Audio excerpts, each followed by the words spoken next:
Neo banks क्या है? Traditional banks के कंपैरिजन में नियो बैंक्स ऐसा नया क्या ऑफर करते हैं और क्या आपको कंसिडर करना चाहिए एक नियो बैंक अकाउंट? जानेंगे इस वीडियो में।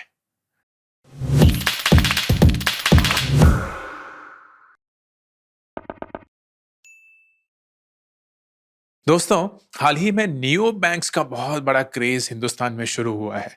इस वीडियो में मैं आपको वो सब चीजें बताना चाहता हूँ, सब चीजें बताना चाहता हूँ, वो सारी चीजें बताना चाहता हूं जो कि आपको एक नियो बैंक के बारे में जाननी जरूरी है। उसके प्रोस क्या हैं, उसके कॉन्स या उसके रिस्क्स क्या हैं, नियो बैंक फंडामेंटली क्या है एंड क्या आपको कंसिडर करना चाहिए या नहीं। इस पूरे डिस्क्रिप्शन के लिए मैं एक नियो बैंक यूज करूंगा as a comparison to a traditional bank. Traditional bank को हम गालियां नहीं देंगे, हम उसको बस एक ट्रेडिशनल बैंक बुलाएंगे।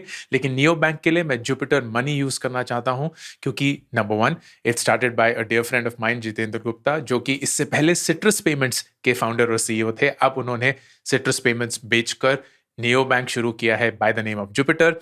It's something that I had direct access to. मैं उसके साथ और उनकी टीम के साथ बैठकर वो सारी बारीकियां समझ सकता था। So that's what I used as a comparison. आप कोई भी और नियो बैंक यूज कर सकते हैं, but in this video I am going to use Jupiter as the place holder to compare कि ट्रेडिशनल बैंक्स और नियो बैंक्स के बीच में अंतर क्या है एंड क्या आपको वो यूज करना चाहिए या कंसिडर करना चाहिए या नहीं।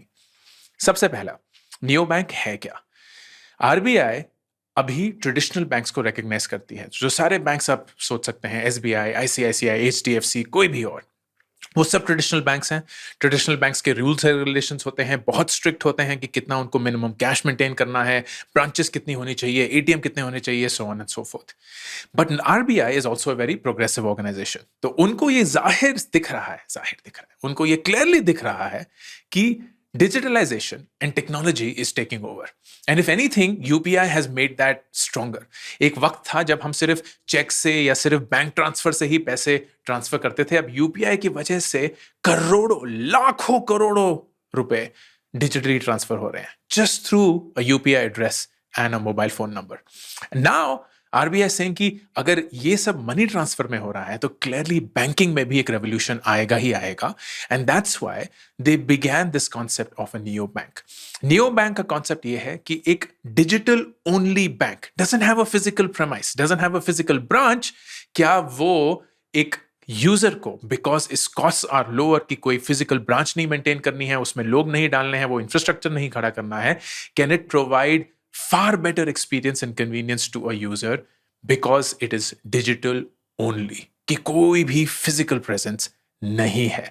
And that's the concept of a neobank. But it wanted to be very safe and secure as well.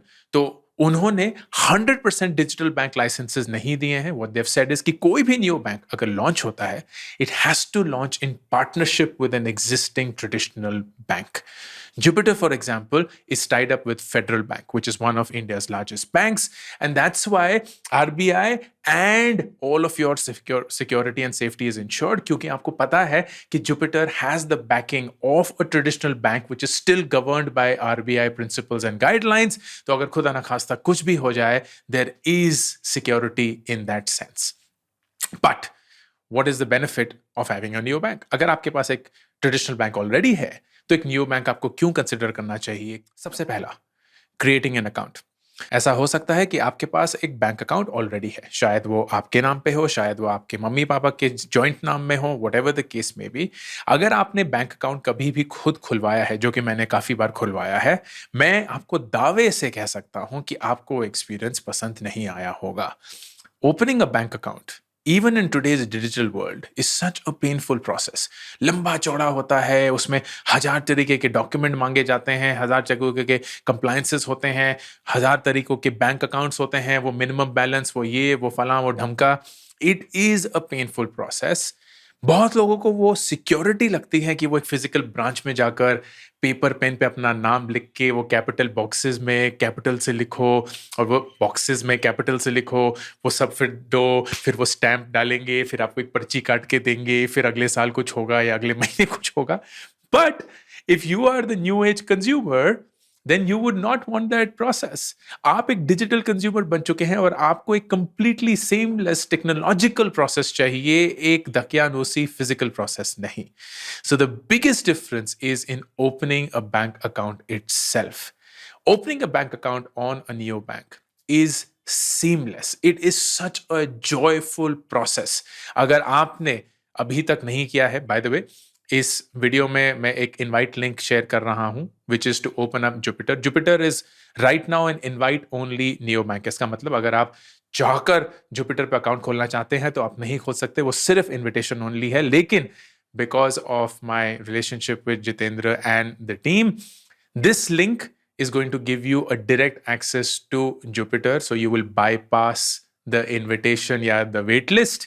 And अगर आप उसको experience करेंगे, you will realize what I'm talking about. It is such a brilliant onboarding process. मजा आ जाता है. Like पहली बार जिंदगी में बैंक अकाउंट खोलने में मजा आएगा. That is what happens when you have a neobank as against a traditional banking experience. Number two, which is the biggest pain point that I have personally experienced, customer support. Traditional banks में customer support के नाम पर frankly कुछ नहीं होता है. Email होती है, एक फोन होता है जिसपे आप जिंदगी भर वेट ही करते रहते हैं और वो आपको एक झूठा आश्वासन देते रहते हैं, your call is important to us, please hold on. And that is not true, because if the call was important, then I would not be holding for 30 minutes. Nonetheless, neobanks, because they have a very different cost structure and a very progressive technological approach towards things, customer support is at a completely different level. वहाँ instant chat support होता है, आप directly एक agency के साथ connect कर सकते हैं. All of that is happening through the app, right? So there is no physical interaction, there is no email वगैरह. आप अपने app के through ही chat कर सकते हैं, जिससे भी chat करना है. एक agent से connect कर सकते हैं if you have something which is a deeper query or a more important query. This is such a game changer and I cannot even begin to tell you. क्योंकि जब तक आपके पास अकाउंट नहीं होता है ना, आपको लगता है कि बड़े ब्रांड के साथ जाएं, which is absolutely right, क्योंकि उसमें बहुत सारा ट्रस्ट जुड़ा होता है. But you ignore the day-to-day operations of what it will be to be that account owner. मैंने 16 साल से सिर्फ एक ही बैंक के साथ काम किया है, and despite having worked for 16 years with just one bank, अभी भी जब कभी भी मुझे कस्टमर सपोर्ट की जरूरत होती है for anything, genuinely मैं कांपता हूं, because I just dread that experience of going to that bank and then getting everything done that I need to get done. It shouldn't be so hard, but unfortunately it is. Number 3, tracking and analysis. आप अपने bank account को use कर रहे हैं, उस bank account से आप पैसे दे रहे हैं, यूपीआई में हो गया, जो कि ऐसे ही चला जाता है क्योंकि बस पिन डाला और पैसे निकल गए. आपने कहीं डेबिट कार्ड अपना यूज किया है, कहीं आपने बैंक ट्रांसफर करवाया है, किसी को चेक डाला है, but you have no idea of where that money is going and how is it being used. ये मैं बहुत strongly हर एक वीडियो में emphasize करता हूँ, which I am doing on personal finance, की एक clarity होनी चाहिए, एक record होना चाहिए of where your money is going, because that's the first step towards you budgeting your money and realizing कि कौन सा पैसा आपकी ज़रूरतों के लिए, कौन सी पैसा आपका इच्छाओं के लिए और कौन सा पैसा आपके investments की तरफ जा रहा है. What a neobank does is it just makes that super awesome. For example, Jupiter has ways that you can look at money. अगर आपने यूपीआई से भी पैसे दिए हैं, it can categorize कि ये पैसा इधर गया था, ये पैसा फूड में, ये पैसा एंटरटेनमेंट में, ये पैसा एजुकेशन में, ये पैसा यूटिलिटीज में, so on. तो आपको at the end of the month एक बहुत ही बढ़िया स्क्रीनशॉट मिलता है, एक स्नैपशॉट मिलता है, which is outside of Excel sheets that just tells you where your money has gone, in what capacity, in what share, ताकि आप उसको meaningfully track कर सकते हैं. Next, using other bank accounts with your bank account. अगर आपके पास एक bank account है, आप दूसरे बैंक्स का अकाउंट उससे नहीं ट्रैक कर सकते. It's just not possible. वो एक क्लोज सिस्टम है. अगर आप ICICI के यूजर हैं, आप HDFC का अपना बैंक अकाउंट नहीं देख सकते. आपको लॉग इन करके उसमें जाना पड़ेगा. And for someone who has multiple bank accounts, आपके पास शायद ना हो, मेरे पास है, इट इज अ पेन, क्योंकि बहुत सारे छोटे छोटे छोटे बैंक अकाउंट्स हैं जहां कहीं कहीं कहीं पैसा जुड़ा हुआ है. Don't ask me why it is there, because these are bifurcations. For example, जब भी मेरी सैलरी आती थी, then I used to instantly send a part of that money to my investment bank account, जहां से मेरी सारी investments होती थी. I used to send another part of that money to my credit card bank account, which is not a bank account for my credit card. It is पैसा जो मुझे पता था मैं credit card पे खर्च करूंगा, and I had just transfer that money there, क्योंकि मैं फिर उसको एक लिक्विड म्यूचुअल फंड में डालता था. This entire thing is how I make money through my credit card, जो एक अलग वीडियो है, आप उसको देख सकते हैं. And then I had my primary bank account. फिर मेरे बेटे का अकाउंट मेरे साथ लिंक्ड है तो वो भी डला हुआ है, हमारे ड्राइवर का अकाउंट हमारे साथ लिंक्ड है तो वो भी डला हुआ है. So suddenly I have these 5 or 6 accounts which are in completely different directions, and मैं उनको यूज नहीं कर सकता हूं. Even if this is the same bank, I can't see different bank accounts. Neo banks solve that. For example Jupiter में आप सारे अपने बैंक अकाउंट लिंक्ड देख सकते हैं on the Jupiter app itself. So at a single instance you have visibility, ना सिर्फ आपके जुपिटर में क्या काम चल रहा है या कितने पैसे हैं, but every other bank account as well that you have linked with the Jupiter Money app. And that is such a great way for you to track the money. It is such a great way for you to know कि आपका total bank में कितना पैसा है, कहाँ जा रहा है, क्यों जा रहा है, किधर वो allocated है. This is so powerful, especially for someone like me. I can imagine it, and I'm sure for you as well. Number 5, meeting your financial goals. Banks की मुझे जो सबसे गंदी बात लगती है वो ये है कि वो हमेशा, how do banks make money? Banks make money by getting deposits from consumers like us and then giving that money on a loan to someone else. तो हमें सेविंग्स अकाउंट में कितना पैसा मिलता है? 3-4%. जब आप एक लोन लेते हैं, एफडी भी अगर लेते हैं तो 5-6%.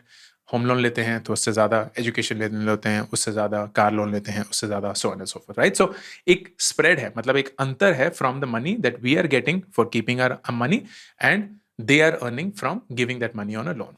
That is how a bank makes money. Now, zahir si baat hai, if that is how the bank makes money, they are going to push those products that make them money. And that is what keeps happening in every bank. मैं हर रोज Twitter पे बहुत सारे लोग share करते हैं क्योंकि उन्हें पता है अंकुर वारिक और एफडी के बीच में कितना प्यार का एक रिश्ता बंधा हुआ है. तो वो शेयर करते हैं ईमेल्स जो कि आती हैं बैंक से, विच से स्टार्ट योर ड्रीम और live your dream bye starting N FD today. क्या बकवास है? किसके अरमान, किसके सपने पूरे होने वाले हैं एफडी से पैसे बनाकर? मतलब कौन इंसान है जो एफडी पे पैसे बनाकर फिर अपने बिस्तर पे ऐसे पैसे फेंक रहा होगा और बोल रहा वाह वाह वाह कितना ही पैसा, कितना ही पैसा. It's a lie, it's a lie. लेकिन वो लाई, वो झूठ बैंक्स अनफॉर्चुनेटली बोलते हैं, और वो इसलिए बोलते हैं क्योंकि उनको उससे पैसा बनता है. What neobanks do is they don't have to, because their cost structure is far lesser. उनके physical branches नहीं है, physical space नहीं है, all of that is done digitally. तो उसका मतलब उनके cost structure ऐसा है कि they can allow you to actually work towards your financial goals without pushing something that doesn't make sense. For example, Jupiter पे there is a concept of pots, and pots is a very interesting concept जहां आप छोटा छोटा धीरे धीरे करके अपना पैसा डिवर्ट कर सकते हैं towards a saving and then eventually an investment. It's just a nice happy discipline to form कि आपके रोजमर्रा की जिंदगी में बहुत सारे हमारे छोटे छोटे खर्चे होते हैं, अगर उसको हम राउंड ऑफ करके जो भी एक्सेस अमाउंट होगा वो एक सेविंग्स डिवर्जन में डाल देंगे, which is what Jupiter called pots. Then you, without even consciously knowing, have at the end of the month diverted meaningful large amounts of money towards your investment and thus towards your financial goals. I find that very progressive. I find that very friendly. I find that very pro customer. And that is what most neobanks, if not all of them, do. They help you get to your financial goals without pushing something that will make them money but may not work for you. Number 6, reward structure. आप अपने debit card को use करते हैं, कुछ rewards मिलते हैं. Normal पैसा इधर उधर करने के लिए कुछ भी पैसा नहीं मिलता है यार, कोई भी रिवॉर्ड नहीं मिलता है. But neo banks offer great rewards. Jupiter even for making payments on UPI, card spends, आपके रिवॉर्ड्स ऑन सब्सक्रिप्शन जो भी आप लेते होंगे, all of that you get rewards which you can actually use in real life, which is powerful, right? आप वो हर एक चीज जो आप यूजुअली कर रहे हैं करते रहेंगे, लेकिन इसको करने के लिए आपको पॉइंट्स मिलेंगे, रिवॉर्ड्स मिलेंगे that can actually help you save money. Why not? Number 7, technology. Frankly the biggest difference between a traditional bank और एक नियो बैंक इज टेक्नोलॉजी. जिस बैंक के साथ मैं काम करता हूं, हिंदुस्तान का one of the largest banks है, and they are not technologically ahead. उनका ऐप बहुत ही स्लो है, उनका वेब एक्सपीरियंस बहुत ही पेनफुल है, हर एक चीज के लिए इतने सारे बग्स हैं, इतने सारे लूप होल्स हैं, but it works, and it works because it's a very large bank and it is resting on that trust जो उन्होंने सालों से कमाया है with all the right reasons. लेकिन अगर आप एक न्यू एज कस्टमर हैं तो आपके लिए वो फ्रस्ट्रेटिंग एक्सपीरियंस हो सकता है। So in addition to having a traditional bank account जो शायद आपके पास है, having a neo bank gives you the ability to ride on technology which most traditional banks will not be able to catch up on. And this is not a way to say कि traditional banks के पास वो capacity नहीं है, but वो इतने age old systems हैं that it is naturally very hard for them to follow on technology जितना एक startup या जितना एक technology company starting a bank कर सकता है. And that is always going to be a meaningful difference between what the experience in a traditional bank is and what the experience in a neobank is. Number 8, banking platform itself. अगर आपको physical branches जाने का शौक है और वहां बैठ के पिन नंबर डालना और फिर टोकन मिलना और फिर देखना स्क्रीन पे कि टोकन आया है कि नहीं आया है, तो नियो बैंक्स आपके लिए नहीं है। अगर आप एक न्यू एज कस्टमर हैं जो अपने ऐप पे ही बैंकिंग करना चाहते हैं, सब कुछ ऐप से ही होना चाहिए, then this is the way to do it, क्योंकि दुनिया बदल रही है। मेरा तो ये पूरा दावा है कि अगले 10 साल में physical branches will keep going down and down and down. जैसे कि एटीएम्स भी कितने हो चुके हैं। एक टाइम था जहां हर एक 100 मीटर पे एटीएम होता था हर एक बैंक का, लेकिन अब वो एटीएम कंबाइंड हो चुके हैं, कम होते जा रहे हैं क्योंकि यूपीआई आ गया है। So there is so much that digitalization is solving, and if you are a digital customer then you would love the neobank experience. And finally, money management. Banks जो होते हैं वो मनी को मैनेज करने के लिए ज्यादा टूल्स नहीं देते हैं, ना कि ज्यादा इनसाइट्स भी दे पाते हैं। लेकिन neo bank for example Jupiter बहुत सारे इनसाइट्स देता है। It gives you an ability to manage your money, it gives you tools to manage your money, जिसके through you become smarter about money, and that is a first step for you to become wealthy and to become financially prudent. अब ये तो सब थे pros, and ऐसा लगता है कि अरे ये सब तो है तो फिर तो नियो बैंक एकदम खोल लेना चाहिए, बात ही क्या है। But everything comes with their risks as well, and here are the reasons why neobanks could be risky and something that you have to consider. सबसे पहला, जैसे कि मैंने बताया, आरबीआई ने 100% डिजिटल बैंक्स का लाइसेंस नहीं दिया है, which means every neobank has to be attached to a traditional bank. तो उनकी खुद की बैंकिंग इंफ्रास्ट्रक्चर नहीं है, वो एक बैंकिंग पार्टनर के साथ वो पूरा इंफ्रास्ट्रक्चर क्रिएट करते हैं, and then through technology give a completely new experience to every single customer. Jupiter Federal Bank के साथ attached है, which is one of the most respected and largest banks in the country. So you have that trust and that benefit कि Federal Bank ने अपनी सारी due diligence करके Jupiter को वो rights दिए हैं that they can run a neo bank on its existing infrastructure, which is a great thing. But of course, it is important for you to know कि neo banks के पास अपना एक banking licence अभी नहीं है, वो एक बैंक के साथ पार्टनर करके उस लाइसेंस को क्रिएट करते हैं। उसी के चलते एक नेचुरल सा आउटकम ये आ जाता है कि नियो बैंक्स को ट्रस्ट करना थोड़ा मुश्किल हो जाता है। Naturally you will trust something that has been in the system for long. आप एसबीआई को आसान से ट्रस्ट कर सकते हैं, आईसीआईसीआई को ट्रस्ट कर सकते हैं, एचडीएफसी को कर सकते हैं, फेडरल बैंक को कर सकते हैं, लेकिन एक जुपिटर को ट्रस्ट करना उतना आसान नहीं होगा। विच इज वाई पर्सनली मेरी रिकमेंडेशन ये रहेगी कि आप अपना पहला बैंक अकाउंट नियो बैंक के साथ ना खोलें। आप खोल तो सकते हैं, and through the link that I have shared you will get direct access to opening a Jupiter bank account, लेकिन it will be the best experience अगर आपके पास ऑलरेडी एक ट्रेडिशनल बैंक अकाउंट है जो कि आप यूज कर रहे हैं, एंड उसको कॉम्प्लीमेंट करने के लिए, क्योंकि आप डिजिटल न्यू एज यूजर हैं, एक नियो बैंक अकाउंट भी खोलें। That will allow you to have the best of both worlds. And धीरे धीरे जैसे जैसे जुपिटर एग्जिस्टेंस में आएगा, जैसे जैसे वो और फीचर्स रोल आउट करेगा, जैसे जैसे आपका ट्रस्ट जुपिटर पे बढ़ेगा, you will begin to use that more as your primary account then your secondary account, which is how any new brand will get established in your head. And finally, क्योंकि RBI ने अभी तक 100% digital banks के licence नहीं दिए हैं, तो neo banks by design अपने रेंज ऑफ सर्विसेज में लिमिटेड है। फॉर एग्जांपल, आपको लोन नहीं मिल सकता जो कि आपको एक ट्रेडिशनल बैंक से मिल सकता है। तो कार लोन हो गया, होम लोन हो गया, मॉर्टगेज हो गया, ये सब चीजें अभी नियो बैंक्स ऑफर नहीं करते हैं। वो अभी सिर्फ money management and money deposits और विड्रॉल्स पे ही अभी लिमिटेड है। ऑफ कोर्स बहुत सारी चीजें जुड़ती रहेंगी जैसे जैसे नियो बैंक का डेफिनेशन बढ़ता रहेगा। एक पॉइंट ऐसा भी आएगा जो मुझे लगता है कि आरबीआई 100% डिजिटल बैंक्स अप्रूव कर देगा, तो नियो बैंक्स खुद ब खुद एक बैंक बन जाएंगे। लेकिन अभी अगर आप पूछें तो 2021 में नियो बैंक्स आपको लोन्स नहीं प्रोवाइड कर सकते, तो उसकी वजह से उनके जो रेंज ऑफ सर्विसेज हैं वो लिमिटेड है. That is why I said the best combination आपके लिए होगा कि आप एक ट्रेडिशनल बैंक को प्राइमरी यूज करें और एक नियो बैंक को सेकेंडरी यूज करें. जब भी आपको लोन्स की जरूरत हो तो आप ट्रेडिशनल बैंक्स के पास जाएं, लेकिन जब भी आपको experience, smart money management, trekking your money, वो हर एक कन्वीनियंस जो एक डिजिटल यूजर को मिलना चाहिए, अगर वो चाहिए तो आप नियो बैंक को अपना प्राइमरी मोड ऑफ ऑपरेशन बनाएं. This is how a neo bank can come into your life. मैं पर्सनली भी एक जुपिटर बैंक अकाउंट खोल चुका हूं and I am thrilled by that experience. I know how it can be absolutely a game changer अगर वो यही सब चीजें करते रहें जो वो करते आए हैं. जितेंद्र, सॉरी, उसको हम जितेन बुलाते हैं. जितेन को मैं पर्सनली बहुत सालों से जानता हूं and I know his expertise in fintech. I know his dedication towards creating a product जो कि consumer led है, and there is a lot that his team is now doing to make Jupiter into the absolute banking experience that every Indian deserves.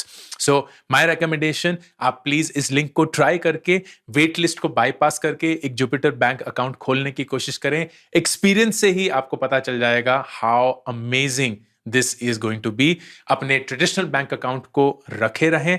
उन दोनों के combination से आपका banking experience will reach a whole new level and I hope this video helped you get that clarity. Ankur Warikoo signing off. Subscribe करना ना भूलें. हर हफ्ते मैं पर्सनल फाइनेंस, स्टार्टअप और करियर एंड एजुकेशन पे वीडियोस बनाता हूं, तो अगर आप सब्सक्राइब करेंगे आप नोटिफाइड होंगे जब भी एक नया वीडियो आएगा.